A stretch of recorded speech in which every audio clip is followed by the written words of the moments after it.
ॾखण खां जिते बस स्टॉप ते शादी जी ख़ुशी में फायरिंग कई वई, जॾहिं त पुलिस पहुची वई, छिकताण बि वधी वई। अहम ख़बर असां शेयर कयूं पिया। ॾखण खां बस स्टॉप ते शादी जी ख़ुशी में फायरिंग सबबि पुलिस पहुची वई, जॾहिं त छिकताण वधी वई। अहम ख़बर असां शेयर कयूं पिया। ॼाणियुनि ऐं पुलिस में मुंहमारी सबबि रोड बंदि कयो वियो। छिकताण बाद पुलिस ॼाणियुनि खां हथियार खसे वरिता।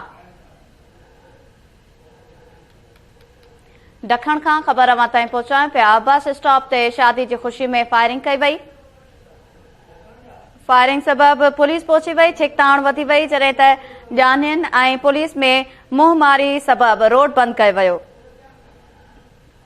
छिकताण बाद पुलिस ॼाणियुनि खां हथियार खसे वरिता। ॾखण खां इहा ख़बर अवां ताईं पहुचाईसीं। तफ़सील मालूम कंदासीं। लाइन ते मौजूद आहे KTN न्यूज़ जो रिपोर्टर अकरम चांडियो। जी अकरम, छा तफ़सील आहिनि?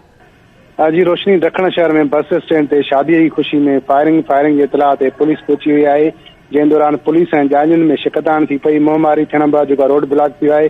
शिकताण बैदि जेको आहे ॾखण पुलिस ऐं ॼाणियुनि में जेको आहे मुंहमारी थियण खां पोइ पुलिस जेको आहे ॼाणियुनि खां जेको आहे ॿ जेके कलाशनकोफ खसे वरितियूं आहिनि। उन सिलसिले में ॼाणियुनि जो चवणु आहे त असांजे नौजवान जी शादी हुई, जंहिंजी ख़ुशीअ में हवाई फायरिंग कईसीं। पुलिस बिला जवाब रोके असांजा लाइसेंस वारा हथियार खसे वरिता आहिनि। उन सिलसिले में ॾखण पुलिस ॿुधायो आहे त ॾखण शहर में ओचिते फायरिंग शुरू थी वई। फायरिंग जी आवाज़ ते पुलिस टीम वाक़िआ वारे हंधि पहुती, जिते हथियार बंद जेको आहे पुलिस सां मुंहमारी कई ऐं हथियार हथ कया आहिनि। मुलज़िम जाबदारनि ख़िलाफ़ केस दाख़िल करे रहिया आहियूं। जी वॾी महिरबानी नाज़िन। ॾखण खां अकरम चांडियो तफ़सील ॾिना आहिनि।